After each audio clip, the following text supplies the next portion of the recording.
Okay, so this is my Wakooshi Weaver full setup. I really went for it. I went for all the bells and whistles. So I've got everything in there, everything he does that comes with this setup. And so far, I'm really pleased with it. It's been set up for 3 days now.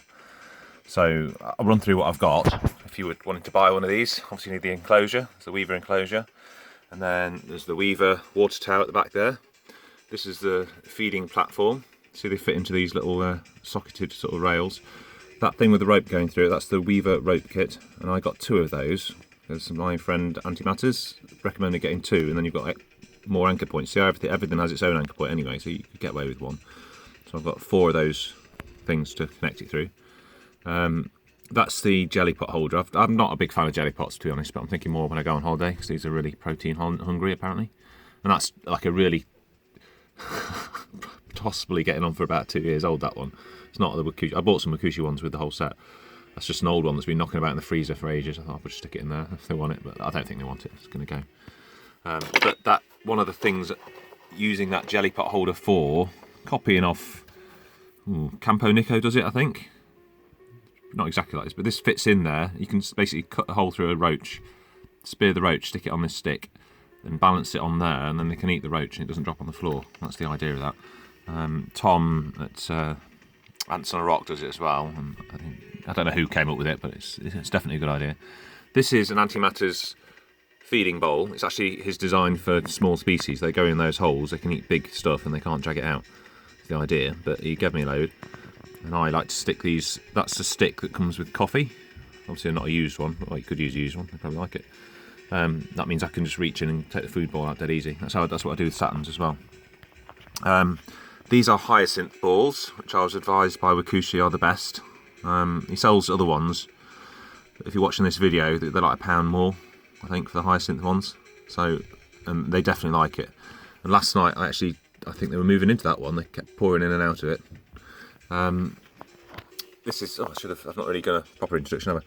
These things at the bottom, these are my things that I've put in. That's a prototype sort of gypsum type nest thing I've made. Not for these really, I made it for Ruginodis, things that really like the moisture.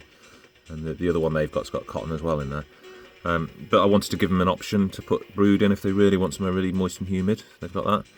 And the heat mat is on the side, okay?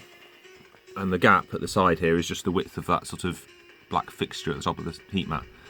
Because I don't want to heat the bottom, I don't want them to live on the bottom, I want them to live up there. So that's where the big heat is, up there, and the temperature at the moment is showing at 37.7. The probe, as you can see, is just there. So it's very hot where that probe is, on that side of the ball. But then sorry, my hand's shaking, I can't see the position here. Then the temperature monitor is showing that. That's a very constant sort of temperature at the moment. It goes up, with this spotlight on, that will go up to about 30 odd. And over the day, if it warms up, it can get up sort of 28-ish. But that Bluetooth thing, even not for these setups or anything, those are brilliant. You get this app going on your phone, and you can. I didn't realise they were that good. It shows you the history, you can monitor it. I mean, it goes back for like 6 months or something in the history. You can watch all your humidity going up and down. That brings me on to humidity. See, it's at 51. So when I first set this up, it was around 50, and then it just started dropping and dropping and dropping. I think it hit 46, and it was on its way down basically with this setup. I think because the heat mat's on the side, it's not bringing moisture out of the substrate at all. Not that this is a wet substrate, and I haven't watered it on purpose. But I want them to nest in the hyacinth ball. So this is something actually made for a different tank. It's like a copy of those tar heel ant things. It's like a lid. It's actually a lid of one of these with mesh over it, and then that tube attached so that I can fill it for the water. So it's meant to go on the outside of the tank, so I can fill it from the outside. But I'm just trying it out at the moment underneath that hyacinth ball. So hopefully humidity will rise and get into there somehow. And that's a similar sort of thing. It's just a piece of sponge that's in that thing for the water. And it's, over the last, it's not 24 hours yet, I don't know, 14 hours or something, it's gone from 45 to 51. So it's not an extreme rise. I've been advised by 2 what I would call expert keepers, so Wakooshi and Formitech, that you can just keep them dry in this setup. Don't worry about it. Don't mess about with humidity. Keep them dry. I'm well known for messing about with things. A lot of the care guides say they do like humidity, and I spoke to somebody, Ant Subang, who's out in Asia, Yeah, they keep them humid. In the wild they'd be humid, put it that way, but it doesn't mean they need it humid. I get that.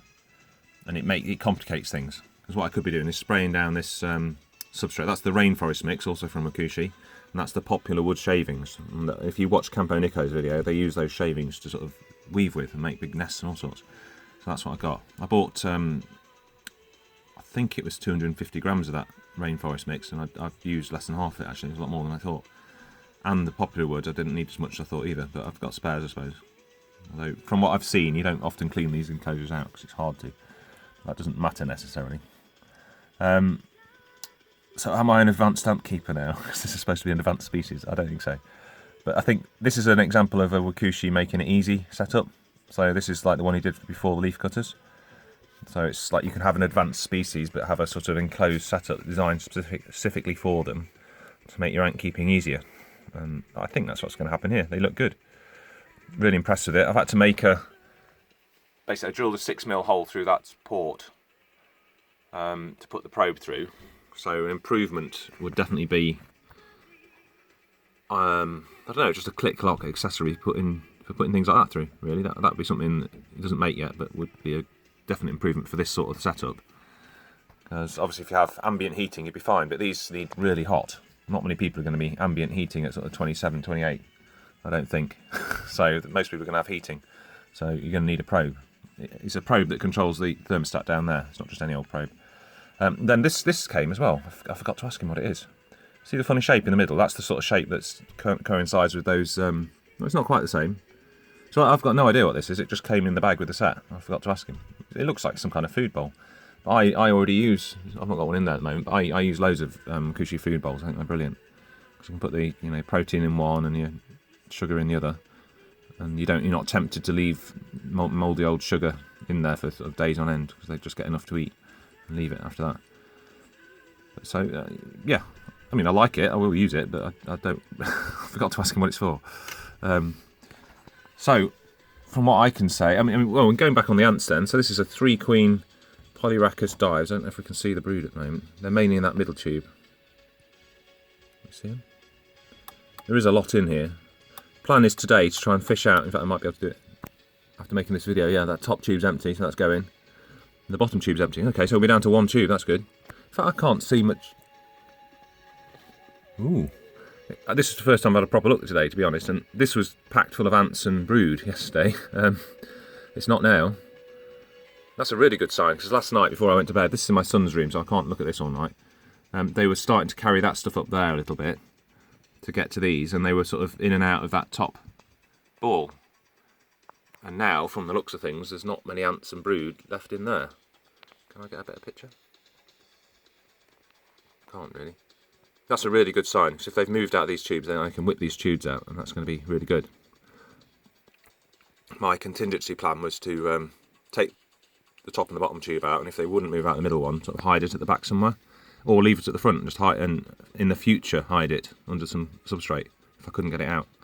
So many of these setups you see have got random plastic things sitting in them, water feeders, drinkers, test tubes, that people just can't get out because the ants weave inside them and then pack them out with ants and brood. And what are you supposed to do with it? I don't know.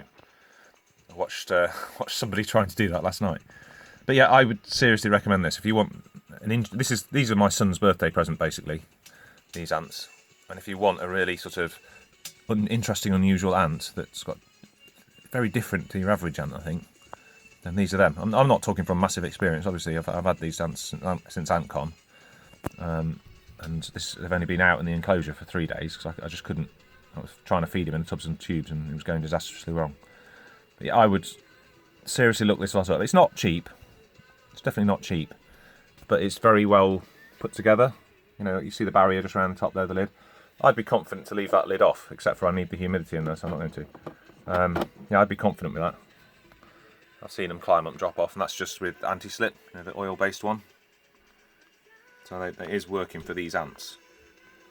I know people's Fluon is supposed to be the best, and some people like, the PTFE one, I think it just looks messy, and it affects, it leaves little cracks in your sort of, in your plastic and stuff, so I'm not that a big fan of that. It's only if ants really need it I've got to use that. So my Tetramorium bicarianatum, like that anti-slip up there, does nothing for him. Okay, so there you are. That's my update on my Weaver ants, Polyrhacus dives. I can't wait for them to really get going. I don't know whether I should be feeding them every 2 days yet. They had half a roach. Not yesterday, no. On Thursday. It's Saturday now. They had half a roach. I don't know about that sugar either. I didn't leave it in full, but it was about nearly full actually, so they drank quite a lot. But yeah, okay. Thank you for watching. You shall see these in the future. Bye. Oh, and this is the spotlight. I don't leave that on all the time. You see the temperature's gone up 28.5 in the time I've been doing this video, in 10 minutes. So if this is left on for about an hour, it hits at 30, because it is a heat emitting spotlight. So I don't know what I'm going to do with it yet. I'm going to just see how things go. I might put it on a timer so they get like an hour in the morning, an hour in the afternoon, or something like that. And it might be that in the winter they're definitely going to need the spotlight a lot more. It's just for heat. They love the heat. Okay, thanks a lot. Bye.